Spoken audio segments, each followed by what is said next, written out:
അത് നമ്മുടെ സംസ്ഥാനത്തിൻ്റെ സാമ്പത്തികമായ കാര്യങ്ങളെ സംബന്ധിച്ചാണ്, ഫിനാൻസിൻ്റെ പൊതുവിഷയങ്ങൾ സംബന്ധിച്ചാണ്.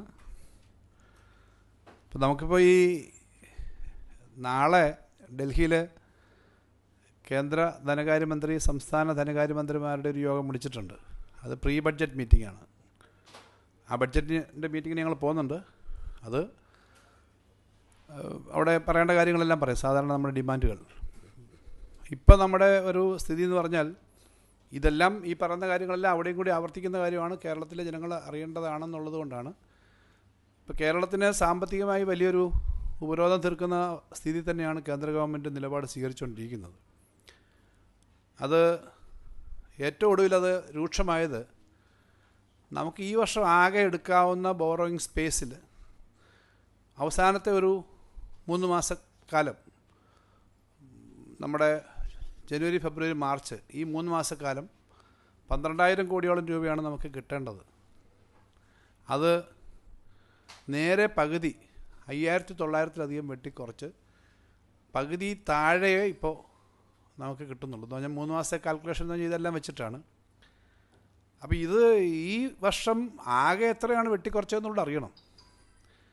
ഈ വർഷം 17,000 കോടി രൂപയിലധികം, ഇതോടെ വരുമ്പോൾ 17,000 കോടി രൂപയിലധികം ഈ വർഷം കിട്ടുമെന്ന് പ്രതീക്ഷിച്ച തുക കുറഞ്ഞിട്ടുണ്ട്. അതിൻ്റെ കൂടാതെ വേറെ കേന്ദ്ര ഗവൺമെൻറ് നമ്മുടെ പൊതുവായിട്ടുള്ള സ്റ്റാറ്റിസ്റ്റിക്സിൻ്റെ ഡിപ്പാർട്ട്മെൻറ്റ് കൊടുക്കുന്ന കണക്കുകളിൽ നിന്നും കുറച്ച് GDPയും GSTPയും കണക്കാക്കുന്നതിൻ്റെ ഭാഗമായിട്ടുള്ള കുറവുണ്ട്. അത് 4,250 കോടിയോളം കുറവ് വരും. ഇത് ഞങ്ങൾ കഴിഞ്ഞ ദിവസം കേന്ദ്രമന്ത്രിയെ കണ്ടപ്പോൾ അവിടെ വീണ്ടും ശ്രദ്ധപ്പെടുത്തിയതാണ്. ഈ 17,000 കോടി എങ്ങനെയാണെന്ന് വെച്ചാൽ, നമുക്ക് നേരത്തെ തന്നെ കിഫ്ബിയും പെൻഷൻ കമ്പനി എടുത്തെന്ന് പറഞ്ഞിട്ട് ഓഫ് ബഡ്ജറ്റ് ബോറോയിങ് എന്ന നിലയിൽ മുമ്പെടുത്ത കടത്തിന് ഈ വർഷത്തെ നമ്മൾ ചിലവാക്കേണ്ടത് 4,700 കോടി കുറയ്ക്കുന്നുണ്ട്. കഴിഞ്ഞ 50-60 വർഷമായിട്ടെടുത്ത കൊടുത്തിട്ടുള്ള ഗ്യാരണ്ടിയുണ്ട്, സർക്കാർ ഗ്യാരണ്ടി കൊടുക്കും പലതിനും. അതിന് ഗ്യാരണ്ടി റിഡംഷൻ ഫണ്ട് എന്നൊരു ഫണ്ട് ഉണ്ടാക്കണമെന്ന് പറഞ്ഞിട്ട് അതിന് 5 വർഷം കൊണ്ട് ഫണ്ട് ഉണ്ടാക്കണമെന്ന് റിസർവ് ബാങ്ക് പറഞ്ഞേക്കുന്നത്. ഒറ്റ വർഷം കൊണ്ട് എടുക്കേണ്ട പണം മൊത്തം വെട്ടിക്കുറച്ച് 3,300 കോടി അതും കുറഞ്ഞിട്ടുണ്ട്. അപ്പോൾ 4-8 ഇതുകൂടാതെ 1922 കോടി നമ്മൾ സുപ്രീം കോടതി കേസ് പറഞ്ഞ് നമ്മൾ പറഞ്ഞ കണക്ക് അനുകൂലമാണെന്ന് തന്ന പണമുണ്ട്, അതും കുറച്ചു. ഇതുകൂടാതെ GSTP, IGSTയുടെ കണക്കിൽ ചില തെറ്റുകൾ വന്നിട്ടുണ്ടെന്ന് പറഞ്ഞിട്ട്, നമ്മുടെ തെറ്റല്ല, കേന്ദ്ര ഗവൺമെൻറ്റിൻ്റെ പുള്ളിൽ നിന്ന് ആകെ ചില സ്റ്റേറ്റുകൾ വിഡ്രോ എന്ന് പറഞ്ഞിട്ട് നമുക്ക് 965 കോടി നമുക്ക് കുറച്ചു, പല സ്റ്റേറ്റിനും കുറച്ചു. ഇതെല്ലാം കൂടെ വരുമ്പം 11,000 കോടിയായി. ആ 11,000 കോടിയുടെ കൂടെ ഏറ്റവും അവസാനം ഈ ഫൈനൽ ഓവറുകളിൽ നിയമവിരുദ്ധമായിട്ടുള്ള കളി നടത്തുന്നു എന്ന് പറയുന്ന പോലെയാണ്. ഏതൊരു കളി നിയമത്തിൽ ഗവൺമെൻറ്റിൻ്റെ ഇത് സാമ്പത്തിക വർഷത്തിൻ്റെ അവസാനമാണ്, തെരഞ്ഞെടുപ്പ് വർഷമാണ്. അപ്പോൾ ഈ 5-ാം വർഷത്തിൻ്റെ അവസാനം നമ്മൾ 3 മാസം കൂടി മാത്രം ഇരിക്കുമ്പോൾ ഏറ്റവും അവസാനത്തെ 3 മാസക്കാലത്തേക്ക് ഇങ്ങനെ കാണിക്കുമെന്ന് പറഞ്ഞാൽ സാധാരണ ഒരു ന്യായമുള്ള കാര്യമല്ല. അതൊരു കളി നിയമങ്ങൾക്ക് ക്രിക്കറ്റിലോ മറ്റേതിനകത്തൊക്കെ ഇങ്ങനെ പാടില്ല എന്ന് പറയുന്നത്, ഇങ്ങനെ ചെയ്യുന്ന ആളുകളെ ബ്ലാക്ക് ലിസ്റ്റ് ചെയ്യേണ്ടതാണ്. നമുക്ക് ബ്ലാക്ക് ലിസ്റ്റ് ചെയ്യാനൊന്നും ഇല്ല, ജനങ്ങളാണ് ശ്രദ്ധിക്കേണ്ടത്. കേന്ദ്ര ഗവൺമെൻറ് അങ്ങനെ കാണിക്കാൻ പാടില്ലാത്തതാണ്, ഇങ്ങനെ ചെയ്യാൻ പാടില്ല. ഈ പ്രശ്നം വന്നപ്പോൾ വാസ്തവത്തിൽ 13-ാം തീയതി തെരഞ്ഞെടുപ്പ് റിസൾട്ട് വന്നു. 17-ാം തീയതിയാണ് അവിടുന്ന് കത്ത് തയ്യാറാക്കി 17-ാം തീയതി വൈകിട്ടാണ് ഈ വെട്ടിക്കുറച്ചതിൻ്റെ വിവരം വരുന്നത്. വാസ്തവത്തിൽ നമ്മൾ വല്ലാതെ ഒരു ബുദ്ധിമുട്ടിലാവുമല്ലോ പെട്ടെന്ന് ഇങ്ങനെ കുറയുകയെന്ന് വെച്ചാൽ.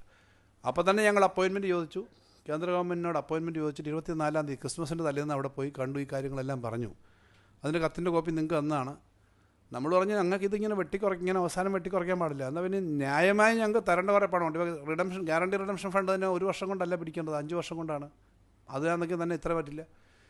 NH പണിയുന്നതിന് പണം കേരളം മാത്രമാണ് 6,000 കോടിയോളം രൂപ സ്ഥലം മേടിക്കാൻ വേണ്ടി എടുക്കാൻ വേണ്ടി കൊടുത്തത്. വേറൊരു സ്റ്റേറ്റും ഇല്ല. NHI ടോള് പിരിക്കുന്നതാണ്. ഇതൊന്നും സമ്മതിച്ചില്ല. അത് അങ്ങനൊരു സംഗതി നിൽക്കുന്നു. അപ്പോൾ ഈയൊരു സ്ഥിതി വരുന്നത് സ്റ്റേറ്റിനെ ആകെ ബാധിക്കുന്ന ഒരു പ്രശ്നമാണ് എന്നുള്ളത് കൊണ്ട് വീണ്ടും പറയണം. ഞങ്ങളത് കണ്ടത് തെരഞ്ഞെടുപ്പിൽ ഗവൺമെൻറ് കുറേയേറെ കാര്യങ്ങൾ പ്രഖ്യാപിച്ചു. ഇപ്പം നിങ്ങൾ കഴിഞ്ഞ ദിവസമൊക്കെ പറഞ്ഞത് മിനി ബഡ്ജറ്റ് അല്ലെങ്കിലും ബഹുമാനപ്പെട്ട മുഖ്യമന്ത്രി തന്നെ ക്യാബിനറ്റ് തീരുമാനിച്ചത് അന്ന് തന്നെ പ്രഖ്യാപിച്ചതാണ്. 2,000 രൂപ ക്ഷേമ പെൻഷനും 1,000 രൂപ സ്ത്രീ സുരക്ഷാ പദ്ധതിയും കുട്ടികളുടെ ഈ കണക്ട് വർക്കും ഒക്കെ. അപ്പോൾ ഇത്തരം കാര്യങ്ങളൊക്കെ ചെയ്യുന്നു എന്നുള്ളത് രാഷ്ട്രീയമായി തന്നെ കണ്ടിട്ടായിരിക്കണം. ഇത് അങ്ങേയറ്റം സന്തോഷം ഉണ്ടാക്കുന്നത് UDFനും കൂടിയാണ്.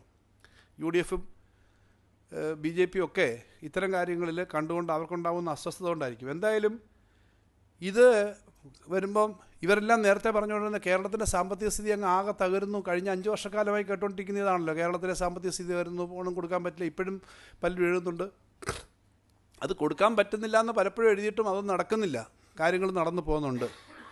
കേരളത്തിൻ്റെ ആകെ ചെലവിൽ ഓരോ വർഷത്തെയും ചെലവിൽ തന്നെ 1,15,000 കോടിയാണ് തൊട്ട് മുമ്പത്തെ 5 വർഷക്കാലം ഒരു ശരാശരി ഒരു വർഷം ചിലവാക്കിയെങ്കിൽ ഇപ്പോൾ അത് 1,70,000 കോടിയിലേക്ക് മേളിലെത്തിയിട്ടുണ്ട്. അപ്പോൾ അത്രയും വെട്ടിക്കുറവ് വന്നു. വെട്ടിക്കുറവ് എന്തൊക്കെയാണെന്ന് നിങ്ങൾക്ക് അറിയുന്നതാണ്. 31,000 കോടി രൂപ നമുക്ക് ഗ്രാൻറ്റ് കിട്ടിക്കൊണ്ടിരുന്നത്, ഒരു വർഷം കിട്ടിക്കൊണ്ടിരിക്കുന്നത് ഈ വർഷം ഇപ്പം അത് 6,000 കോടിയിലേക്ക് ചുരുങ്ങി. റവന്യൂ ഡെഫിസിറ്റ് ഗ്രാൻറ്റ് കിട്ടിക്കൊണ്ടിരുന്നത് 19,000 13,000 ഒക്കെ കിട്ടിയത് അതില്ല, സീറോ. GST കോമ്പൻസേഷൻ കിട്ടിക്കൊണ്ടിരുന്നത് 12,000 കോടിയാണ് ശരാശരി ഒരു വർഷം, അതുമില്ല. ഇതൊക്കെ പറഞ്ഞു. ബോറോയിങ് 5% വരെ എടുക്കാമായിരുന്നു കോവിഡ് സമയത്ത്, 5% ഓഫ് ദി GSDP, അതും കുറഞ്ഞ് താഴോട്ട് വന്നു. ഇതൊക്കെ ആയിട്ടും ഇതെങ്ങനെയാണ് മുന്നോട്ട് പോകുന്ന ഈ സ്റ്റേറ്റ് എന്നുള്ളതാണ് ഇവർക്ക് അത്ര ഉൾക്കൊള്ളാൻ പറ്റാത്ത കാര്യം. അതിൻ്റെ ഭാഗമായിട്ട് ഇങ്ങനെ ഓരോ ബുദ്ധിമുട്ട് വരും. ഇതിപ്പോൾ ഞാനിത് പറയുന്നത് സംസ്ഥാന ഗവൺമെൻറ്റിന് രാഷ്ട്രീയ പാർട്ടികളുണ്ട്, മുന്നണിയുണ്ട്. ഗവൺമെൻറ്റിൻ്റെ പ്രശ്നമല്ല ഇത്, കേരളത്തിൻ്റെ പ്രശ്നമാണ്. കേരളത്തിൻ്റെ പ്രശ്നം എന്ന നിലയിൽ ഈ പ്രശ്നം കേരളത്തിനോട് ആത്മാർത്ഥതയും താല്പര്യമുണ്ടെങ്കിൽ കോൺഗ്രസ് ഈ പ്രശ്നം ഉന്നയിക്കണം. BJPയുടെ കേരളത്തിൽ നിന്നുള്ള നേതാക്കന്മാരടക്കം മന്ത്രിമാരുണ്ട്, അവർ ഈ പ്രശ്നം ഉന്നയിക്കണം. കേരളത്തിൻ്റെ പ്രശ്നമാണ്, കേരളത്തിന് വരേണ്ട പണം, വലിയ തോതിൽ വരേണ്ട പണം കിട്ടുന്നില്ല. ഇതിന് മറുവശം ഇവർ പറഞ്ഞ സാമ്പത്തികമായിട്ട് എന്തോ കുഴപ്പങ്ങൾ കാണിച്ചുകൊണ്ടിരുന്നുണ്ടെന്നൊക്കെ ആദ്യമൊക്കെ പ്രചരിപ്പിച്ചുകൊണ്ടിരുന്നത്. അതിപ്പോൾ പറയുന്നില്ല. കേരളത്തിൻ്റെ പെർഫോമൻസിനെ സംബന്ധിച്ച് യൂണിയൻ ഫിനാൻസ് മിനിസ്റ്റർ തന്നെ ഞങ്ങൾ കഴിഞ്ഞ ദിവസം കണ്ടപ്പോഴും ഞാൻ പറഞ്ഞു, ഞങ്ങൾക്ക് കഴിഞ്ഞ കണക്കുകൾ നോക്കുമ്പോൾ റിസർവ് ബാങ്കിൻ്റെ പഠനമായാലും CNRAGയുടെ പഠനമായാലും കേരളത്തിൻ്റെ സാമ്പത്തിക രംഗത്തെ വളർച്ച മെച്ചപ്പെട്ടു എന്നുള്ള കണക്കുകളുണ്ട്. അപ്പോൾ അതനുസരിച്ചിട്ട് അതുപോലെ ഞങ്ങളുടെ ഫിസ്ക്കൽ കൺസോളിഡേഷൻ, ഞങ്ങളുടെ വരുമാനം വർദ്ധിച്ചു, ഞങ്ങളുടെ പൊതുവിലുള്ള കടത്തിൻ്റെ പരിധി കുറഞ്ഞു, ഇതൊക്കെ ഞങ്ങൾ പറഞ്ഞു കഴിഞ്ഞപ്പോൾ അതൊക്കെ ശരിയാണ്, ഞാൻ അംഗീകരിക്കുന്നു. ഞാൻ പാർലമെൻറ്റിൽ തന്നെ കേരളം ഫിസ്ക്കൽ കൺസോളിഡേഷനിൽ വന്നിട്ടുണ്ടെന്ന് പറഞ്ഞിട്ടുണ്ടല്ലോ എന്നാണ് ശ്രീമതി നിർമ്മല സീതാരാമൻ പറഞ്ഞത്. വെച്ചാൽ അവർ അത് അംഗീകരിക്കുന്നു. പക്ഷേ ഞങ്ങളെ സംബന്ധിച്ച് ഈ പ്രശ്നമുണ്ട് എന്നുള്ള കാര്യം ചെറിയൊരു കാര്യമല്ല. അത് കേരളത്തിലെ പ്രതിപക്ഷം എപ്പോഴും പറയുന്നത് കേരളത്തിലെ സാമ്പത്തിക സ്ഥിതി മെച്ചമല്ല, മോശമാണെന്ന് പറയുന്നതിൻ്റെ കണക്കുകളൊക്കെ തെറ്റാണ് എന്ന് കാണിക്കുന്നതാണ് ഈ 2 റിപ്പോർട്ടുകൾ. ഇപ്പോൾ ഇത് സ്റ്റേറ്റ് ഫൈനാൻസസിൻ്റെ 23-24 റിപ്പോർട്ട് ഇപ്പോൾ വന്നതാണ്. ഇത് നമ്മുടെ കൺട്രോളറിൻ്റെ CNRAGയുടെ റിപ്പോർട്ടാണ്. അതുപോലെ തന്നെ ഇതേപോലെ വളരെ പ്രധാനപ്പെട്ട റിപ്പോർട്ടാണ് ഇപ്പോൾ തന്നെ വന്നിട്ടുള്ള റിസർവ് ബാങ്കിൻ്റെ. ഇത് ഡീക്കേഡൽ 10 വർഷത്തെ കണക്കുകൾ എടുത്തിട്ടാണ് ഇന്ത്യൻ സ്റ്റേറ്റുകളുടെ. അതുപോലെ ഹാൻഡ് ബുക്ക് ഓൺ മറ്റേ ഇന്ത്യൻ സ്റ്റേറ്റിനെ സംബന്ധിച്ചുള്ള സ്റ്റാറ്റിസ്റ്റിക്സ് റിസർവ് ബാങ്കിൻ്റെ റിപ്പോർട്ടും വന്നിട്ടുണ്ട്. ഈ 2 റിപ്പോർട്ടിലും കേരളത്തിൻ്റെ പെർഫോമൻസ് മെച്ചപ്പെട്ടു എന്ന് അതിനകത്ത് പറയുന്നു എന്നുള്ളത് കേരളീയരെ സംബന്ധിച്ച് അഭിമാനകരമാണ്. ധനകാര്യ വകുപ്പിന് സന്തോഷമുള്ളതാണ്. പിന്നെ റവന്യൂ വരുമാനത്തിൽ നമ്മുടെ സംസ്ഥാനത്തിൻ്റെ നികുതിയേതര വരുമാനത്തിൻ്റെ വർധന വലിയ തോതിലുണ്ട്, നികുതി വരുമാനത്തിൻ്റെ വർധന വലിയ തോതിലുണ്ട്. ആ ശതമാനങ്ങളൊന്നും ഞാൻ എടുത്ത് പറയുന്നില്ല, നേരത്തെ തന്നെ പലപ്പോഴും പറഞ്ഞിട്ടുള്ളതാണ്. ആകെ വരുമാനത്തിൽ സ്വന്തം വരുമാനം ഏറ്റവും കൂടുതൽ ഉയർന്നു നിൽക്കുന്ന 6ാമത്തെ സംസ്ഥാനം കേരളമാണ്. അതിനകത്ത് ടേബിളിലുണ്ട്. ഏറ്റവും കൂടുതൽ വരുമാനം, സ്വന്തം വരുമാനം പെർസെൻറ്റേജ് ഓഫ് ഓൺ റെസീറ്റ്സ് വർദ്ധിച്ച് നിൽക്കുന്ന സംസ്ഥാനം കേരളമാണ്. കേരളത്തിൻ്റെ റവന്യൂ വരുമാനത്തിൻ്റെ ആകെയുള്ള വരുമാനത്തിനകത്ത് 70-72% കേരളം തന്നെത്താൻ എത്തിക്കണം. അതേസമയം അത്രയും ശതമാനം കേന്ദ്രം കൊടുക്കുന്ന വലിയ സംസ്ഥാനങ്ങളുണ്ട്. ഇപ്പോൾ ബീഹാറിൻ്റെ സ്റ്റേറ്റ് കണക്കെടുത്ത് നോക്കിക്കോളൂ, അതുപോലെ പല സംസ്ഥാനങ്ങളെടുത്ത് നോക്കിക്കോളൂ, നേരെ ഓപ്പോസിറ്റാണ്. അപ്പോൾ ഇങ്ങനെ 50%-ലധികം അതത് സംസ്ഥാനത്തിൻ്റെ വരുമാനത്തിന് 50%-ലധികം കേന്ദ്രവിഹിതം ലഭിക്കുന്ന നമ്മുടെ രാജ്യത്ത് 15ഓളം സംസ്ഥാനങ്ങളുണ്ട്. അപ്പോൾ ഇതിനകത്ത് ഈ തരത്തിലുള്ള ഇംബാലൻസുകളുണ്ട്. ഇതൊരു പ്രധാന പ്രശ്നമാണ് എന്നുള്ളതാണ് ഞങ്ങൾ നേരത്തെയും പറഞ്ഞിട്ടുള്ളത്. ആഭ്യന്തര കടവളർച്ചയുടെ കണക്ക് നേരത്തെ പറഞ്ഞുകൊണ്ടിരുന്ന വലിയ തോതിലങ്ങ് പറയുമായിരുന്നു. ഇപ്പോൾ അതങ്ങ് പോയി, കടം അങ്ങനെ വർദ്ധിക്കുന്നില്ല എന്നുള്ളതിൻ്റെ കണക്കുകൾ വരുന്നുണ്ട്. കേരളത്തിലെ ആകെ സ്റ്റേറ്റുകൾ ഏറ്റവും കൂടുതൽ കടം എടുക്കുന്ന സ്റ്റേറ്റുകളുടെ കണക്കെടുത്താൽ 18ാമത്തെ സ്ഥാനമേ ഉള്ളൂ കേരളം മുന്നിലൊന്നും അല്ല കാര്യത്തിനകത്ത്. നമുക്ക് നിയന്ത്രണത്തിൻ്റെ അവർ പറയുന്ന കണക്കിന് അപ്പുറത്തേക്കുള്ള കടമില്ല.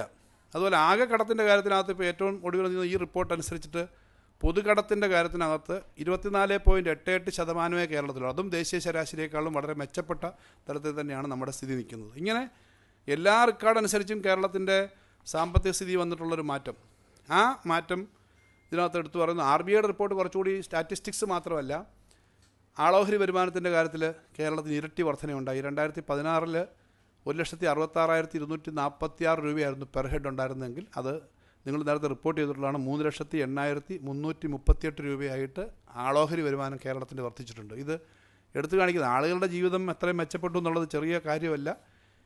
ഇത് കേരളത്തിൻ്റെ ഇന്ത്യയിലാകെയുള്ള സ്ഥിതി എടുത്താൽ സംസ്ഥാനങ്ങളുടെ ആകെ സ്ഥിതി നോക്കുമ്പോൾ നമ്മൾ ഏറ്റവും മുന്നിൽ 7ാം സ്ഥാനത്തേക്ക് എത്തിയിട്ടുണ്ട്. ഇന്ത്യയിൽ നമ്മളെക്കാളും വളരെ വികസിതമായിട്ടുള്ള അല്ലെങ്കിൽ സാമ്പത്തിക കേന്ദ്രമായിട്ടുള്ള മഹാരാഷ്ട്ര പോലെയോ ഒക്കെയുള്ള ചില സംസ്ഥാനങ്ങൾ നമ്മുടെ മുന്നിലുണ്ട്.